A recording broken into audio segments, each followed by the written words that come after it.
Hola a todos, bienvenidos a Líderes de Decisión, el ciclo en el que hablamos con ejecutivos de empresas de primera línea para entender cómo piensan y cómo ejecutan sus decisiones. Hoy tenemos el placer de conversar con David Caberó. David es el líder de la categoría de escritura, el negocio más grande que tiene BIC en todo el mundo.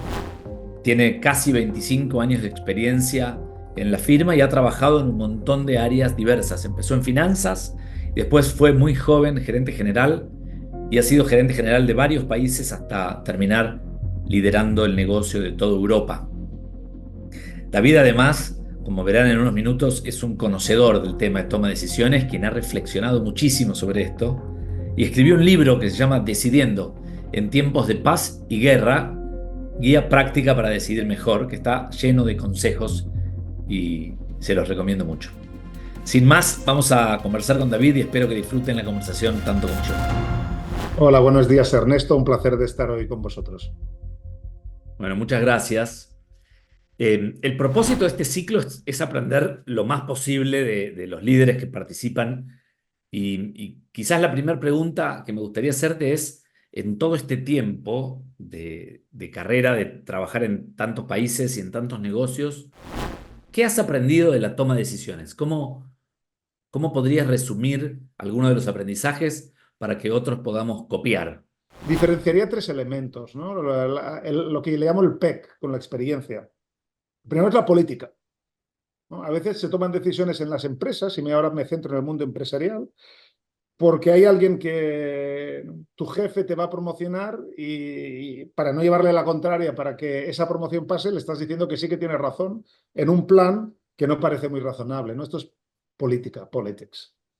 La segunda letra de PEC es emociones. Al final lo que está haciendo es esta influencia en la decisión que vas a tomar al final. Y tú no eres consciente, tú estás llevando a la lógica, estás explicando que la decisión la vas a tomar a partir de determinados criterios, pero eso no es la realidad. La realidad es que tú ya has decidido que tú no quieres ir en esa decisión, no quieres tomarla y tomas otra. Y la tercera es la C de cultura, ¿no? La cultura de la empresa. En función de la cultura, de cómo se tomen las decisiones en esa empresa, cuánto luego hablaremos, ¿no?, de estilos de liderazgo y otros temas importantes, pues hace que tú, ¿no?, decidas algo porque en el pasillo te dicen que Marcel, ¿no?, el Marcel Vic, el fundador, nunca habría hecho eso. Eso es cultura.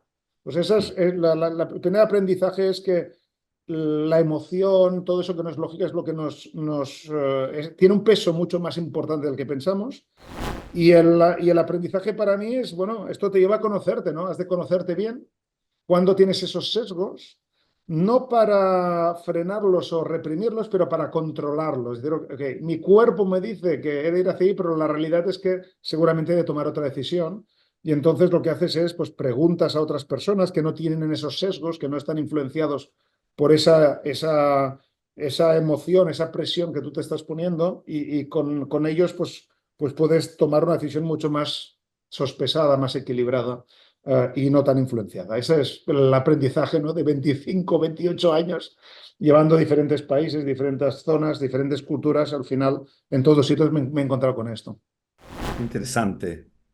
Me resulta muy interesante porque la P, ¿no? La que llamas digamos, los intereses políticos, parecería que son una influencia grande. Pueden hacer que uno piense decisiones o tome decisiones contrarias a lo que querría. Las emociones también, ¿no? El miedo puede hacer que uno no tome decisiones que cree que racionalmente son lo mejor para la compañía. Y de igual manera ocurre con la cultura, ¿no? Por lo que dices, la forma en que se hicieron las cosas siempre. O sea que si no entiendo mal, lo que estás diciendo es atención, porque en las compañías todas estas fuerzas, unas internas, otras externas, te pueden empujar a tomar decisiones que no son las mejores. Y conocerte es una de las maneras para, para poder dar vuelta a estas fuerzas. ¿Es así? Sí, sí, no solo eso, es que tú vas a justificar que esa es la buena decisión. O sea, al final el sistema, ¿no?, el sistema neuronal funciona muy bien. Tú acabas convenciéndote que lo mejor es no echar a nadie, ¿no? Porque la cosa va a ir mejor. ¿Y por qué crees que las cosas van a ir mejor? No porque los números te expliquen eso, no la tendencia del mercado, si estás ganando o no cuotas, si estás compitiendo bien. sino que es un tema de que tú no quieres llegar a esa conclusión porque esa conclusión te obliga materialmente a reducir personal y tú no te ves Claro. tomando esas decisiones. ¿Cómo hacen en Vic o en tu experiencia en los distintos equipos para que prevalezca la razón por sobre todas estas fuerzas ocultas que mencionas? Porque ustedes son una compañía, digamos, súper exitosa y estoy seguro que a la larga toman las decisiones que creen que hacen más sentido económico, ¿no? Y ponderarán todas las variables en juego.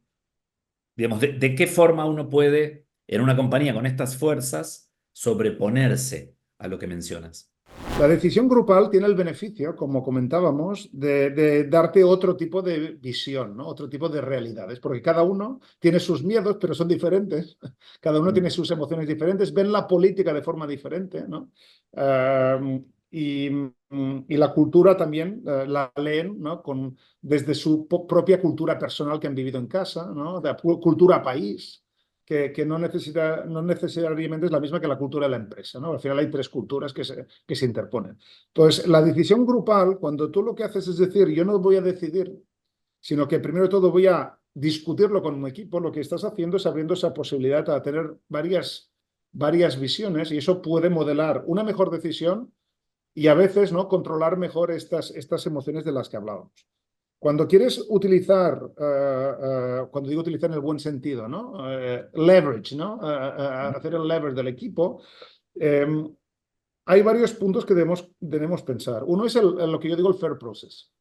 Los equipos, la gente piensa que porque el equipo, porque si todos tienen la misma visión, ¿no? La misma solución, van a estar de acuerdo contigo porque tienen la misma, ¿no?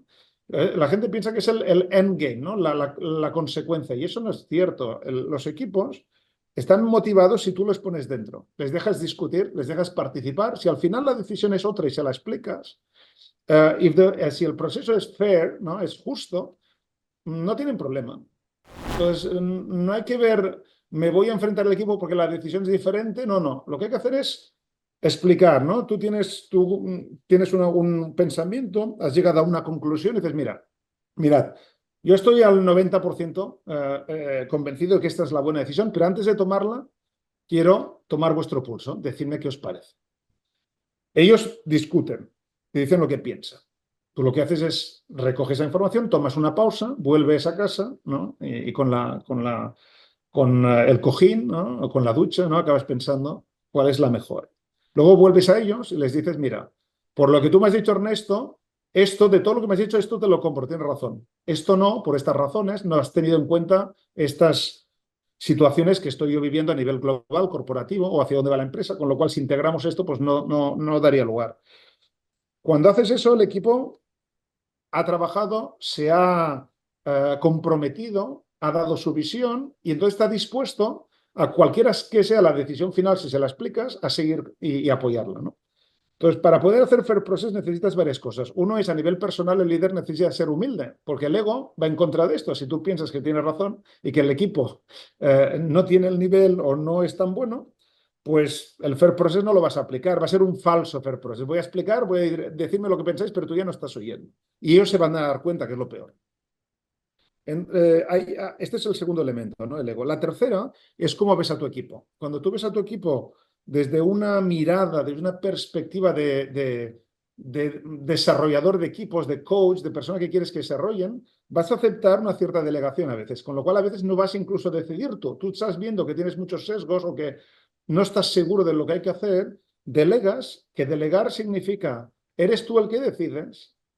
Con lo cual, delegar no quiere decir que yo te voy a influenciar para que hagas lo que yo quiero. No, tú decides, yo te doy un input, tú decides, pero yo me siento corresponsable de las consecuencias de tu decisión. Tú lo que estás haciendo es delegas la decisión, pero asumes las consecuencias, correcto. Y eso hay gente que no lo hace, ¿no? Entonces, una tercera opción, ¿no? es delegar esa responsabilidad, con lo que hace que mejoras la decisión si tú piensas que es una persona la más adecuada, o estás desarrollando a la persona y estás aceptando la posibilidad de que se equivoque y asumes también las consecuencias. Con lo cual, esas son en decisiones grupales, esas son las diferentes opciones que yo veo que lo que hacen es mejorar al final la decisión por ese proceso que es más lógico de discusión, de aceptación de feedback para llegar a la mejor decisión posible. Está buenísimo. O sea que de alguna manera, si entiendo lo que estás diciendo, es que las decisiones grupales, la suma de estas individualidades, de estos sesgos, le da un poco más de objetividad al proceso, ¿no? La suma de las subjetividades le da algo más de objetividad. Exacto. Escuchándote y pensando en cómo en una organización hay muchos equipos que trabajan y deciden con mayor o menor grado de apertura a la conversación y de tolerancia al error, ¿qué has visto en tu experiencia que ayuda a que la organización como un todo, la suma de todos estos equipos, más ciertas decisiones que se toman individuales, más otras que se toman de a dos o de a tres, o procesos ya establecidos, por ahí hasta se toman en automático? ¿Qué has visto a nivel organizacional que ayuda a que una empresa logre tomar más y mejores decisiones y además hacerlo de forma eficiente? Porque claramente hay algunas compañías que toman más decisiones que otras. Esto nosotros lo vemos todo el tiempo. Sí, entonces hemos empezado con hablando del individuo, ¿no? Hemos pasado a hablar del grupo y ahora Exacto. hablamos de la suma de grupos, ¿no? Ahora estamos hablando de organización transversal. La generación de valor, porque al final todo esto lo hacemos ¿para qué? ¿No? Las estrategias están hechas para generar ventajas competitivas y ganar, generar valor. Ujú. Si no se genera valor, no es una estrategia. Entonces, al final lo que queremos es generar valor. El valor se genera principalmente en lo que yo llamo las intersecciones, ¿no? Entre el marketing y las ventas, entre las ventas y la producción. Y ese trabajo de intersección y de alineamiento hace que la suma del trabajo que se hace en cada departamento sea multiplicativo, ¿no? O sea adicional. A veces lo que se hace se resta, porque cada departamento va en direcciones diferentes, con lo cual no sumas. Entonces, esa generación de valor en la intersección, ¿no? Volviendo a la toma de decisión organizativa, yo veo tres elementos importantes. Y hay uno que lo voy a obviar porque es el que la gente más tiene como referencia y yo pienso que no es tan importante, que son los procesos, ¿no? Los procesos te dan un marco, pero estar demasiado atado por el proceso puede hacer a veces que no tomes la buena decisión y que no sea lo suficientemente ágil. Con lo cual, el proceso ha de ser el marco, pero no puede ser ¿no? el seguro, ¿no? Como cuando tú pagas en tu casa un seguro por lo que pase, ¿no? Tengo el proceso que me asegura, me garantiza que el resultado sea bueno. No, nunca va a garantizar nada. El proceso es un facilitador y se ha de Ujú. ver como tal. Entonces, para mí, dejando aparte el proceso, hay tres elementos. Uno es la cultura y vamos a entrar un poquito más en detalle, y la hemos mencionado. El segundo es el estilo de liderazgo de los líderes de cada departamento, ¿no? Del comité de ejecutivo, de cómo ellos enganchan uno con el otro y trabajan uno con el otro. Y el tercero son los equipos debajo. Entonces vamos a empezar por la cultura, ¿no? La cultura tú tienes. ¿La cultura qué es? La cultura es una suma de convicciones que hacen que dicen, como hemos trabajado de esta forma todos estos años, luego entraremos en los elementos, ¿no? Pero una es convicciones, hemos trabajado de esta forma tantos años y ha creado valor, nos ha dado beneficios, hemos crecido, esta es la forma de trabajar. Ujú. Y como la convicción es tan fuerte que la cultura no se cambia. Tú entras a una empresa y quieres cambiar la cultura, es imposible. Ahora exagero quizás, me permiten la exageración, pero es muy difícil cambiar la cultura en la empresa, muy difícil. Puedes cambiar algún elemento, pero no la cultura. ¿Por qué? Porque está muy arraigada. Porque la cultura, ¿qué es? Son valores. ¿Cuáles son los valores que nos mueven? ¿No? El trabajo en equipo, la responsabilidad. Cada uno tiene los suyos, ¿no? Cada empresa tiene los suyos, pero ¿qué es lo que nos mueve? ¿No? Eh, Esto es una parte. Luego son los comportamientos, que el comportamiento al final es cómo se ponen en vida, ¿no? Cómo damos vida a esos valores, cómo yo me comporto, qué es lo que aceptamos como comportamiento, cuáles son los comportamientos que no aceptamos en la empresa, en el equipo, etc. La tercera son los rituales, las reuniones, cuando hablamos, ¿quién habla primero? ¿A quién dejamos hablar? ¿Quién se calla? ¿Cómo habla? ¿Cada cuándo nos reunimos? ¿Quién participa en esas reuniones? ¿Quién dejamos fuera? Estos son, ¿no? Ahora, tú dices que no se cambia, pero estas cosas son cosas que sí uno puede cambiar, ¿no? O sea, uno El puede, ritual, el ritual se puede cambiar. lo mismo Hay los ejemplos. comportamientos a través de impulsar con incentivos, con El comportamiento prácticas. es más difícil, porque cuando una cultura está muy arraigada, sea la que sea, una cosa es que el comportamiento no se adecue, entonces lo que hacemos es adaptar, ¿no? Hay gente que tiene un comportamiento que no va con la cultura. Esto sí, pero Claro. no estamos cambiando la cultura. Yo lo que estoy hablando es, tenemos una cultura que está arraigada, ¿cómo la cambia? Pues muy difícil, muy difícil. Si el comportamiento de una empresa, no una empresa familiar en lo que uno entra, es que el jefe decide, una empresa pequeña, pues, ¿cómo cambias eso? Tienes gente que lleva 20 años sin pensar, ¿no? Piensa otro. ¿Cómo lo cambias? Muy difícil. El segundo elemento es el estilo de liderazgo. Yo veo cuatro estilos, y es algo que podemos discutir, ¿no? Pero hay cuatro estilos, hay muchos, ¿no? No hay muchas teorías, yo lo hago muy simple, ¿no? Hay el estilo commanding, la persona que decide, que es el que toma todas las decisiones, porque es el gran general, ¿no? de las Fuerzas Armadas de la empresa, ¿no? Y él decide, esto es commanding. Hay otro estilo que es el teaching, que es dar sentido, ¿no? Dar la visión, explicar, y a través de esa explicación dar sentido, los equipos luego trabajan, es otro tipo de estilo. Un tercer estilo es el socializing, ¿no? Ese yo decido y yo trabajo a través de la conexión con la gente. Voy a la fábrica, hablo con los trabajadores, les pregunto cómo podríamos mejorar esto, y a través de hablar primero de la familia, de tus hijos, de yo conozco, hace que la gente sea más abierta, se hable y se discuta. Y el driver, el estilo que lidera a esa persona es la conexión con la gente, poner la gente en confort, ¿no? Y la conexión. Un cuarto estilo que es el processing, que es que todo al final son procesos, ¿no? Yo he de unir, ha habido un M&A, he de unir dos empresas. Si yo tengo un estilo processing, lo que hago es, yo quiero solo un departamento de I+D, no dos, y vamos a dividirlo en trocitos y vamos a diseñar lo que ha de ser. Y veo la empresa y mi liderazgo como un resultado de la solución de procesos, siempre, ¿no? Ujú. Pues normalmente los líderes tienen dos fuertes o predominantes.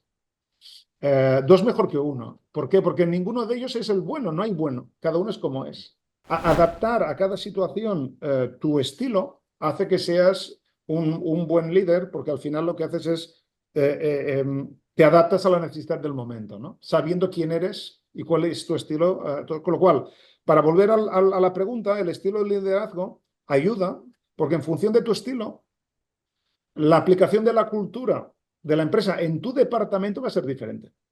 Y el tercero es el tipo de equipo. En los equipos, para simplificarlo, volver a la lógica militar, ¿no? Del commanding, ¿no? Hay Ujú. equipos que hay gente que son soldados, y hay comandantes, ¿no? Entonces el director general, no el general, el comandante general, por debajo tiene este tipo de equipos. Cuanto más comandantes sean, si además son humildes y toman la responsabilidad de la discusión y la decisión, es más fácil implementar cultura de discusión, ¿no? Y de mejorar la decisión por el conocimiento variado y la mirada variada que tiene un departamento de ventas, de marketing, de producción, etcétera, ¿no? De comunicación. Muchas gracias. Muy completa tu respuesta. Me surgen un montón de nuevas preguntas sobre lo que vas diciendo. Em, permíteme meterme un poco poner en un mundo más personal, ¿no? Hablabas de estilos de liderazgo y, y yo entiendo que los estilos de liderazgo en parte se aprenden, voy a decir de forma teórica, y en parte se van formando con las experiencias que uno tiene, ¿no? En tu caso particular, ¿cómo es tu estilo y cómo se formó? Digamos, ¿qué experiencias de niño, líder, de jefes? ¿Cuáles son las cosas que hicieron el David que eres hoy tomando decisiones? El estilo de liderazgo, yo pienso que hay una parte importante, no te sé si el porcentaje, esto debería ser alguien que sea más, ¿no? Que conoce un biólogo, ¿no? Una parte importante viene por nacimiento, ¿no? Por tu DNA, por quién eres, ¿no? Está en los Hay una parte genes. de la persona, y esa personalidad se acaba de ajustar, pero se acaba de ajustar en una etapa muy, muy inicial de tu vida, ¿no? No sé si son los 10 años, los 15, cuántos son, pero no, el estilo de liderazgo no se cambia a los 50 ni a los 40, etcétera. Entonces, yo antes de entrar y hacer la conexión con los estilos de los que comentaba, una anécdota. La anécdota de cuando cuando yo tengo 6 años y estoy en la escuela y en Barcelona, en el colegio, los chicos en esa época, ahora quizás suena mal decirlo, pero es lo que era no hace 40, hace 50 años, los chicos lo que hacían era jugar a fútbol en el patio. Pues yo era el capitán, habían dos capitanes, cada capitán escogía su equipo. Yo quería ser el capitán para escoger a mi equipo a los 6 años, ¿no? Entonces, uno lleva una mochila que empieza ya bastante llena a los 6 o a los 10 años y luego se acaba de rellenar y se acaba de perfeccionar, de cambiar en función de la capacidad de aprendizaje y de decir, bueno, a veces yo soy así, pero a veces esta situación, como decía, hay que adaptarse, pues ahora quizás no soy commanding, pero es lo que necesita, me adapta, ¿no? Pero yo no cambio quién soy, ¿no? Entonces, volviendo a los 4 estilos, yo me reconozco en 2 estilos. Uno es el teaching, ¿no? El explicar cosas, el dar sentido, dar la dirección, explicar el porqué y storytelling, ¿no? Teaching storytelling, el que lo que haces es utilizar esa capacidad de comunicación y de visión para que luego los equipos tiren y hagan su trabajo.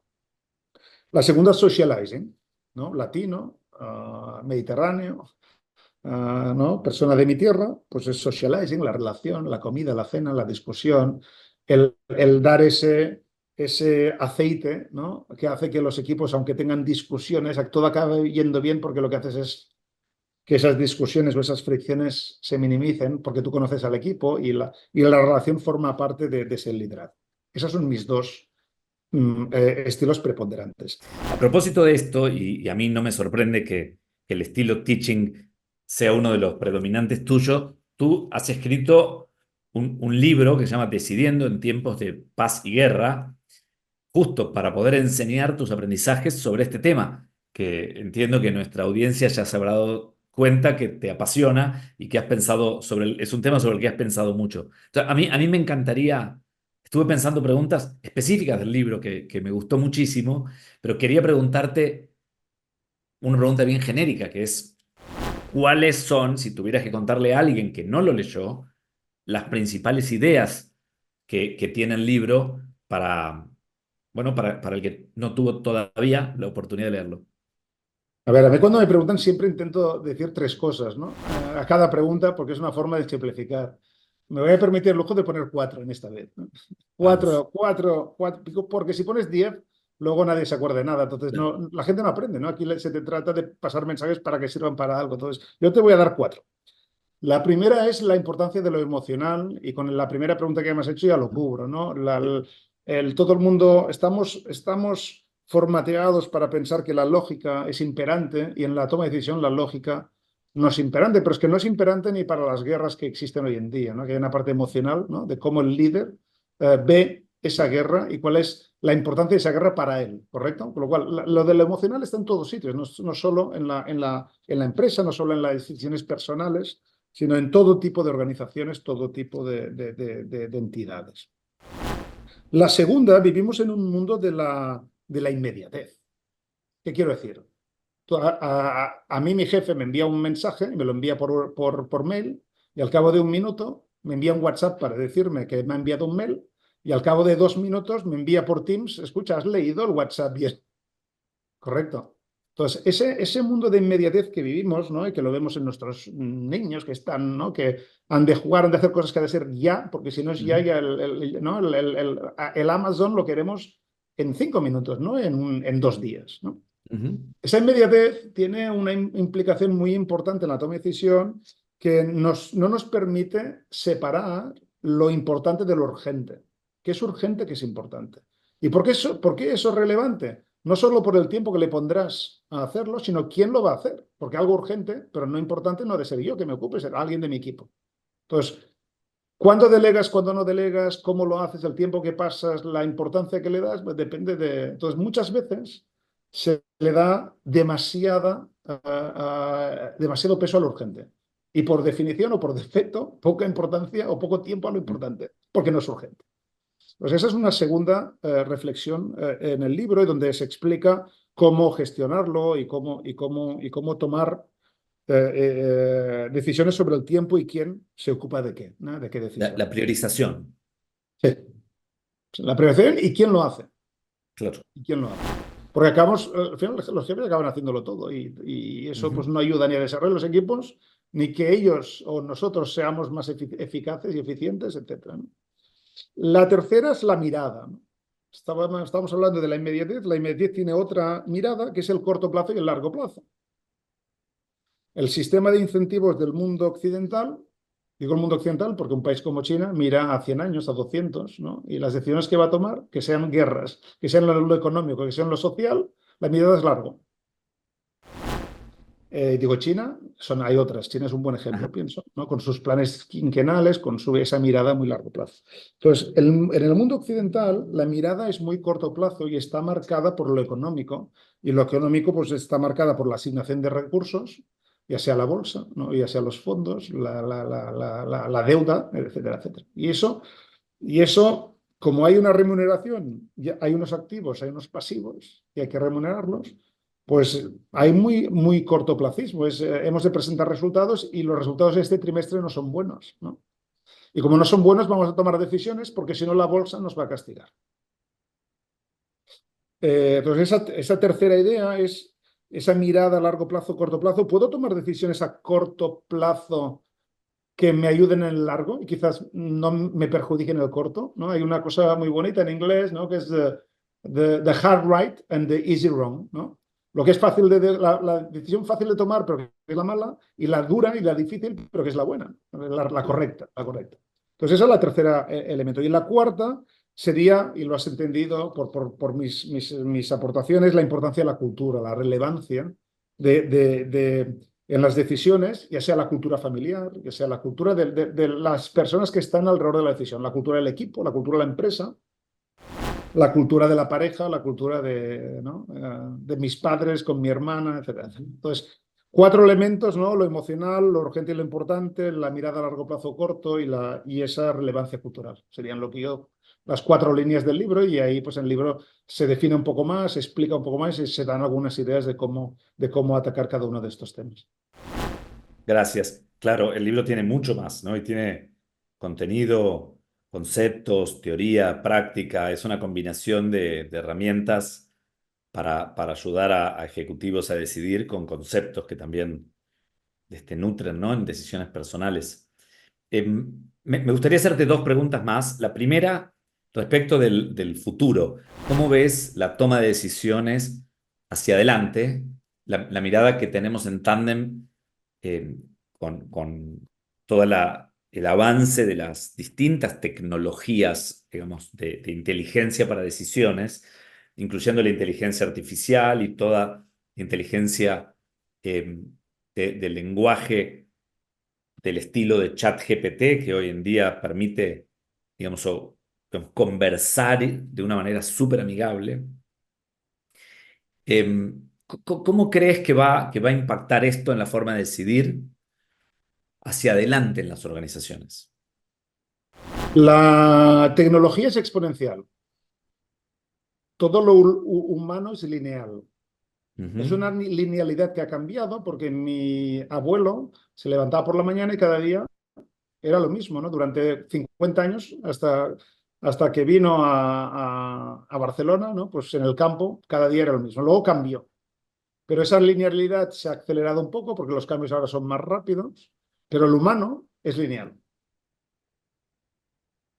Lo tecnológico es exponencial, con lo cual la persona que es muy tecnológica o no, las personas que están en el mundo de la tecnología, ¿qué te dicen? Vigila porque ni te imaginas lo que nos viene, porque ellos ven la exponencialidad, ¿no? Porque la están viviendo, porque son diseñadores de chips, es gente que está aplicando esto en startups, es de gente que está haciendo tecnología nueva, y esta tecnología, como son diferentes niveles, ¿no? Como las impresoras de 3D, que son layers, ¿no? Son capas, ¿no? Y le pones una capa de geolocalización, le pones una capa de hacer las cosas de forma pequeña, ¿no? En miniatura, ¿no? Le Ujú. pones la capa el cambio en las comunicaciones, le pones una capa etcétera, etcétera, vas poniendo capas, ¿no? Detección de voz, detección de imagen, y al final esta combinación de tecnologías te hace que puedes hacer cosas que ni te imaginabas. Pues el tecnólogo te dice, que esto, el mundo mañana es diferente. Entonces, claro, aquí es un poco, que me preguntes a mí es un poco arriesgado porque yo soy una persona más clásica, más lineal. Entonces, yo te voy a contestar con la precaución que lo que digo puede ser obsoleto en 20 años por mi sesgo. Entonces, mi sesgo, ¿qué me dice? ¿No? Yo los escucho y tienen razón. Mi sesgo, ¿qué me dice? Mi sesgo me dice que esto va de híbrido, humano y tecnológico. Entonces, yo no veo Ujú, cuándo la tecnología lo hace todo y el humano ya no sirve. No lo veo, pero quién sabe, quizás llegará. ujú. Y te voy a hacer te voy a dar un ejemplo, ¿no? Que quizás no es el bueno, porque es un ejemplo basado en lo antiguo, pero bueno, al final, ¿no? Cuando las cosas pasan, si miras 3.000 millones de años, 4.000 no sé cuántos, pues te da una cierta tendencia. Entonces, la cocina, la forma de cocinar ha cambiado mucho. Hace 100 años se cocinaba de una manera en un restaurante en París y la forma que se cocina hoy ha cambiado. ¿Pero qué es lo que ha cambiado? Han cambiado los utensilios, que es la inteligencia artificial. Los ingredientes no han cambiado tanto. Estamos comiendo lo mismo. Mm. Menos, porque ahora hay menos pescado, con el cambio climático y hay peces que no encuentras, pero no ha cambiado. Comemos lo mismo. Pero la forma en que lo trabajamos es diferente. La forma en que comunicamos en una cocina es diferente. La forma, porque. Entonces, el liderazgo no va a cambiar. Las bases del liderazgo son 5. El líder ha de tener una visión, ha de saber comunicarla, ha de ser una persona apasionada, ha de tener capacidad de toma de decisión y ha de tener interés por las personas, un interés honesto, genuino. Son 5 cosas. Esto no va a cambiar. El que decide no va a cambiar, pero va a utilizar máquinas muy potentes y a veces va a delegar completamente la decisión en esas máquinas. Pues para mí, igual que en la cocina, como en el liderazgo, la base de la toma de decisión no va a cambiar. Es verdad que la tecnología nos va a permitir tomar decisiones mucho más precisas en muchos dominios, combinando cada vez más conocimientos, ¿no? De forma exponencial. Y eso es algo que tendremos que adaptarnos, tendremos que aprender, porque el cambio va a ser muy fuerte. Pero yo estoy en un mundo híbrido donde lo humano vale, donde esa intuición, esa interacción humana sirve aún y lo que hace el humano es utilizar como soporte la tecnología. Te hago la última pregunta y con esto cerramos. Yo creo que estamos en un momento donde la gente tiene más libertad para decidir que años atrás. Los jóvenes en particular hoy pueden acceder a más alternativas y hay más apertura para muchas cosas, ¿sí? La globalización también ha acercado posibilidades que cuando nosotros éramos más jóvenes no había, etcétera. Pero también hay más información. Entonces, todo esto hace que hoy decidir sea más importante que nunca, pero también más difícil, más complejo, más posibilidades. Hay más incertidumbre también.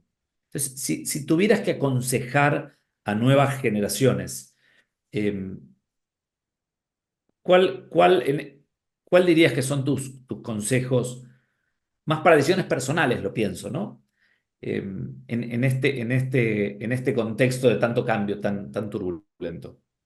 Estamos menos preparados que nunca para decidir, porque hoy las redes sociales, la tecnología nos influencia y no nos damos cuenta, ¿no?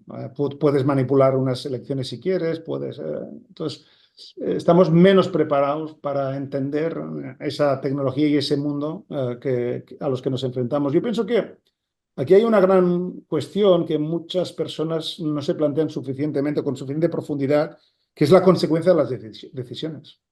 Hemos banalizado la consecuencia de tomar decisiones. Lo vemos con el cambio climático, lo vemos con cualquier cosa, ¿no? Entonces, al final yo me entro a una tendencia que sea positiva o negativa, negativismo o no, y hay que aceptarla. Y la gente Cuando dice, dices hemos banalizado, es que no observamos con cuidado, en el caso del cambio climático, las consecuencias de largo plazo, digamos, pero pensamos es en el como corto. todo, es como todo. Dejo un trabajo porque no me gusta. Bueno, la consecuencia es que tú de momento has de ir al siguiente trabajo y hay que explicar por qué lo has dejado el otro. Entonces, y con esto no estoy diciendo que la gente no deje el trabajo, no estoy diciendo que hay que hacer, eh, tomemos las decisiones, pero hagamos un análisis de cuáles son las consecuencias. Porque se ha banalizado mucho el tomar decisión de un día. Cuando estás en carrera absoluta, ¿no? En lo que decimos la inmediatez, pues tú decides y tiras. Y lo importante es decidir y tirar. No, a veces, dado la importancia de la decisión, a veces lo importante es pensar. No hay que sobrepensar, ¿no? Overthink, ¿no? pero hay que pensar. Entonces, mi única, aparte de todo lo que hemos dicho durante esta hora, ¿no? Lo único que añadiría es piensa en las consecuencias y asúmelas. Porque luego yo me equivoqué, pero no lo acepto y la consecuencia es mala suerte. No, aquí esto no va de mala suerte. Esto va de la mala suerte, pesa muy poco a lo largo de una carrera o de una vida. Aquí va de aceptar consecuencias y de tomar el riesgo que quieras tomar y aprender. Si no aprendes, pues te vas a volver a equivocar y tendrás que volver a aceptar la consecuencia aunque tú digas que no, ¿no? Entonces, ese es el juego que haría, que piensen cuáles son las consecuencias de las decisiones y que las acepten. Y luego cuando vengan, asuman, me ha venido la consecuencia, que era lo malo, el escenario negativo, me ha llegado, lo asumo y aprendo. Esto es lo que les diría. Espectacular. Bueno, muchísimas gracias por tu tiempo, por tus experiencias, por compartir con nosotros los aprendizajes que has tomado. A mí me encantó conversar con vos, como me gusta siempre. Me quedaría mucho más tiempo. Así que bueno, muchas gracias una vez más por sumarte. Ha sido un gran placer. Un placer, como siempre, discutir contigo, Ernesto. Conversaciones como la que acabamos de tener con David nos ayudan a entender cómo piensan las decisiones los protagonistas, cómo se encargan de ayudar a que sus equipos y sus organizaciones logren mejores resultados. Y por eso es que a mí me resulta tan apasionante. Espero que ustedes lo hayan disfrutado tanto como yo. Los invito a conectarse con las próximas grabaciones de Líderes de Decisión, donde vamos a escuchar a otros protagonistas contarnos cómo piensan y cómo viven y ejecutan sus decisiones. Hasta la próxima.